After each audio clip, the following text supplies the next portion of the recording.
Entrevista al Día con Hernán Higuera.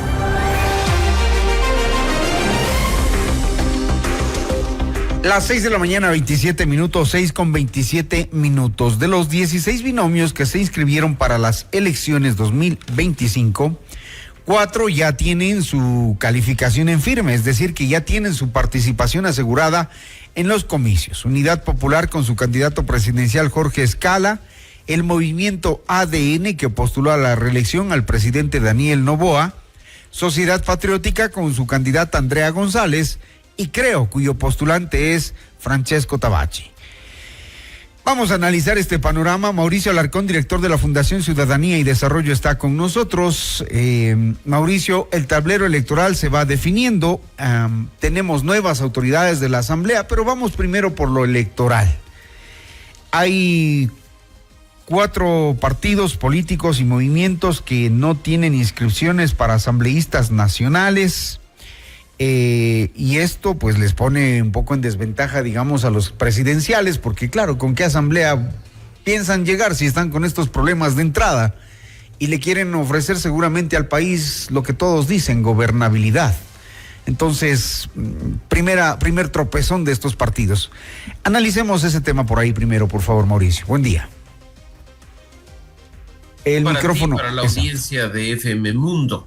Efectivamente, son 4 listas de candidatos a asambleístas nacionales las que no han sido calificadas por el Consejo Nacional Electoral, por lo que consideran errores insubsanables, particularmente a errores que tienen que ver con la realización de los procesos democráticos internos en torno a la aceptación de las precandidaturas, que como tú conoces es obligatorio.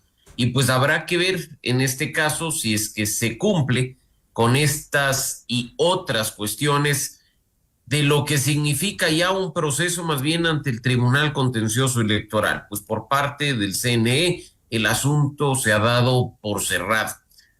Como ya se veía venir, no solo en el caso de estas candidaturas, sino quién sabe otras tantas a nivel provincial. Son recursos contenciosos electorales los que se seguirán presentando para asegurarse formar parte de la papeleta, y eso probablemente no lo tengamos definido sino hasta el mes de diciembre de 2024, lo cual, una vez más, al igual que en procesos anteriores, nos pondrá en tensión del retraso en imprimir papeletas, de la forma en la que tienen que darse las cosas para poder llegar listos, armados, preparados al día de las votaciones, que como tú sabes será el próximo 9 de febrero de 2025.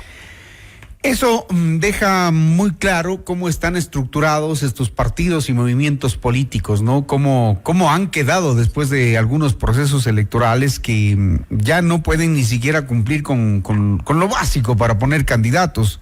Estamos hablando, por ejemplo, de cómo quedan los candidatos presidenciales sin asambleístas nacionales. Por ejemplo, Iván Patricio Saquicela Rodas, de Democracia Sí, sin asambleístas inscritos hasta el momento. También el señor Leonidas Isa de Pachacuti, de Construye, Henry Cucalón, y de Avanza el señor Tillería. Ellos prácticamente a esta hora no pueden inscribir candidatos y entonces se les complica un poco el tema. Sin duda, no hay que olvidar que el principal arrastre que se produce, Hernán, en una elección es la del candidato presidencial respecto de la lista nacional de asambleístas. Uh-huh. Sí, son candidaturas que incluso en campaña van articuladas y van armadas. Las organizaciones políticas integran ahí, por ejemplo, a cuadros pesados de sus provincias, de las más representativas, de tal forma que se vea ese arrastre de lado y lado. Quedarse solo en una contienda, con candidatos en las provincias, incluso en las circunscripciones del exterior, pero sin una lista nacional que acompañe a la candidatura presidencial, puede resultar complicado en las aspiraciones de llegar a la presidencia, tanto de Avanza como de Democracia Sí, Construye y Pachacuti. Pero como se ha mencionado, y creo que es lo correcto bajo la normativa vigente, no termina aquí. No hay que dar por eliminadas a estas 4 claro. listas de la papeleta del próximo febrero, sino que hay que esperar a que se presenten bajo las objeciones que habilita el Código de la Democracia acciones ante el Tribunal Contencioso Electoral. Mira que ya incluso esta acción de dejarlos fuera ha motivado un pronunciamiento conjunto de 4 organizaciones políticas que creo que en otras circunstancias ni siquiera se hubieran atrevido a conversar. Ahora, siendo justos, con la decisión del CNE, ¿crees que están todos los partidos? Porque ¿cómo se hicieron las primarias en los que sí están calificados? O sea, esto es un poco, sí, hasta jocoso en realidad, porque de lo que vimos fue, a ver, reúnanse todos y alcen la mano, que aquí estoy, yo soy el candidato, y mi familia, y tal fulano, y ese fue el proceso primario. Pero es que, Hernán, no existen primarias. Hay que empezar a poner las cosas en su lugar. El Código de la Democracia habla de procesos democráticos internos y estos están establecidos en las normas de los partidos y de los movimientos. Si según esas normas el proceso democrático interno es el voto de aplauso de los concurrentes a una asamblea, listo. El Consejo Nacional Electoral únicamente tiene que verificar que se haya cumplido ese voto de aplauso. O sea, sí verificaron, pero ese es el mecanismo. Eso es ridículo y yo creo que por eso digo hay que decir las cosas como son. Esos procesos de democracia interna en organizaciones políticas de papel terminan siendo una burla para los electores. Mira lo que ocurre, por ejemplo, en Argentina, donde hay unas primarias obligatorias, donde así como el día de las elecciones, los afiliados, los adherentes de las organizaciones políticas tienen que ir a las urnas a mostrar apoyo a sus candidatos para habilitarlos a participar del proceso electoral definitivo. Eso es una cosa distinta. ¿Cómo puede ser posible que organizaciones que requieren 175,000 o 200,000 fichas de afiliación o firmas de adhesión terminen haciendo sus grandes asambleas con 20, con 30 personas en el salón del hotel y haciendo X y Z cosas para cerrarlas con un voto de aplauso? Eso es ridículo. El perverso sistema de funcionamiento de la política que emana de la Constitución de Montecristi necesita una reforma profunda, Hernán, para, entre otras cosas, esta que estamos discutiendo en este momento. A mí no me importaría, y creo que la mayoría de los ecuatorianos tampoco, tener no 16 ni 17, quizás hasta 25 candidatos a la presidencia, si estos representarían organizaciones políticas reales. Pero mira, en un escenario muy similar al de este febrero, con 16 candidatos presidenciales, lo que sucedió en 2021. Candidatos de partidos y movimientos que se suponen tienen 250,000 afiliados, teniendo menos de 20,000 votos en las urnas. Eso lo único que evidencia es que hay una ficción en las organizaciones políticas que debe ser atendido de forma urgente y depurado por el bien de un país que además financia la actividad política con recursos que nos pertenecen a todos. Y esa es una gran deuda que tiene el Consejo Nacional Electoral, entre muchas otras. Por supuesto que sí. Y no quiero yo decir en este caso que el Consejo Nacional Electoral no hace su trabajo porque no quiere, porque no simplemente le interesa tener un mejor sistema. Pero mira, el Consejo Nacional Electoral afronta limitaciones, Hernán. Y eso creo que hay que decirlo con total claridad. No puede una autoridad electoral que se supone de una función independiente, una institución autónoma, tener que cada proceso electoral irle a rogar al Ministerio de Finanzas que le asigne recursos, presentar un presupuesto realista y terminar haciendo recortes que no pongan en riesgo el proceso electoral. Yo sé que muchos se enojan y muchas veces hasta en redes sociales denostan contra el Consejo Nacional Electoral, pero hay que ponerse a revisar cómo se puede hacer, por ejemplo, control del financiamiento de la política, donde permea el narcotráfico, la corrupción, el crimen organizado, con un equipo de personas pequeño para cubrir todo el país. Yo creo que acá las cosas hay que hacerlas un tanto más objetivas y, por supuesto, reclamar que esa independencia y autonomía de las instituciones, particularmente en lo presupuestario, sea real, para no tener que incluso depender de quienes en algún momento terminan siendo presidentes y candidatos a la vez. Hablemos de los que sí ya están calificados, que empiezan ya la carrera electoral en los próximos meses, pero que ahí hay un presidente candidato que tiene la situación complicada, difícil, socialmente hablando, políticamente hablando, un tema no resuelto como es el de la vicepresidenta, que lo debería reemplazar mientras se va a campaña, porque eso dice la Constitución, nadie más. Y el resto de candidatos que están ya en redes sociales activos, sobre todo, ¿no? Haciendo ya campaña electoral. Yo respeto mucho, Hernán, a quienes consideran que los tiempos de Dios son perfectos respecto a la sucesión presidencial, pero en un país como el nuestro, donde además desde el Estado laico y la religión la profesamos en el interior de nuestras casas, prefiero decir, el Estado de Derecho es perfecto. Y en ese sentido hay una Constitución que respetar y un Código de la Democracia que respetar. Y pues si en la elección anterior el señor Noboa cometió el error de seleccionar a la señora Abad como binomio, pues que asuma las consecuencias de haberlo hecho.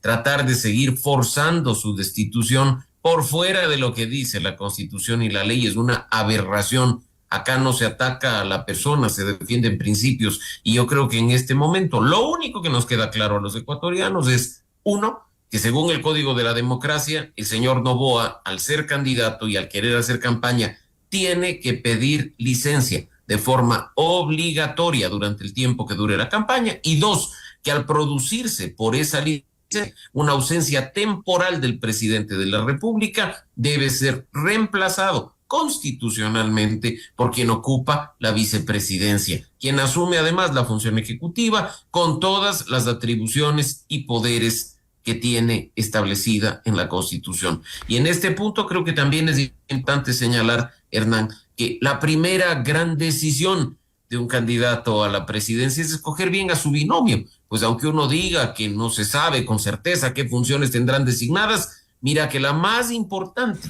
la de reemplazar al presidente con todos sus poderes en caso de ausencia temporal o definitiva, está.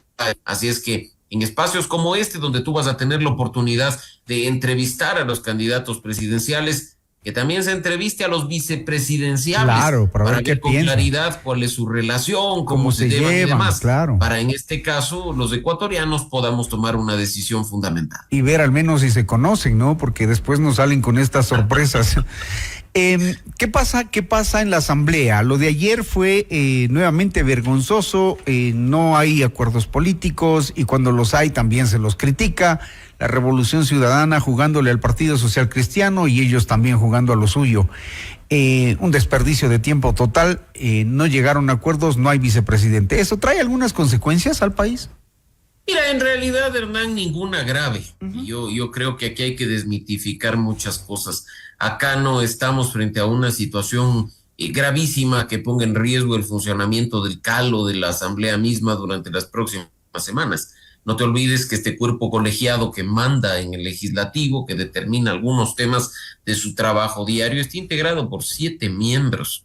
Que falte uno no hace la diferencia. Más bien en este momento deberíamos preocuparnos de lo que puede pasar en la Asamblea Nacional durante el mes de enero particularmente, en que incluso el CAL va a quedar desmantelado, temporalmente por supuesto, cuando los que ocupan puestos salgan a hacer campaña, pidan licencia por supuesto, y dejen esos espacios vacantes, porque si bien sus curules no van a quedar vacías, los espacios en el CAL sí. Los cargos de autoridad en la Asamblea Nacional no son ocupados por los suplentes, únicamente los curules. Así es que en este caso ojalá se llegue a acuerdos. Los acuerdos son necesarios para designar a alguien tan importante como el primer o primera vicepresidente de la Asamblea Nacional, que los acuerdos políticos se vean y que idealmente, para que todo funcione bajo como está establecido en la norma, se logre un buen resultado. No obstante, nada de qué preocuparse de la sesión de ayer, más allá de los cálculos políticos que por supuesto dan mucha tela que cortar en el análisis. Así es que por ese lado, esperar y ver. Y tendríamos que quedarnos por algunas horas más analizando cada cosa y cada comportamiento que se ve en la asamblea. En fin, gracias, estimado Mauricio Alarcón, director de la Fundación Ciudadanía y Desarrollo, hablando de cómo queda el tablero electoral hasta el momento, cómo se va definiendo, lo que ha sido el tema de la decisión del Consejo Nacional Electoral de no aceptar la lista de candidatos asambleístas nacionales de 4 partidos y movimientos políticos y todo lo que está pasando en el país políticamente. Gracias nuevamente, Mauricio. Gracias, Hernán. Un buen día para ti, para la audiencia de FM Mundo. 6:41 minutos, 6:41 minutos. Tenemos más adelante el representante de los distribuidores de combustibles, Ivo Rosero, presidente de la Cámara Nacional de Distribuidores de Derivados de Petróleo. Ya volvemos. Notimundo al día con Hernán Higuera.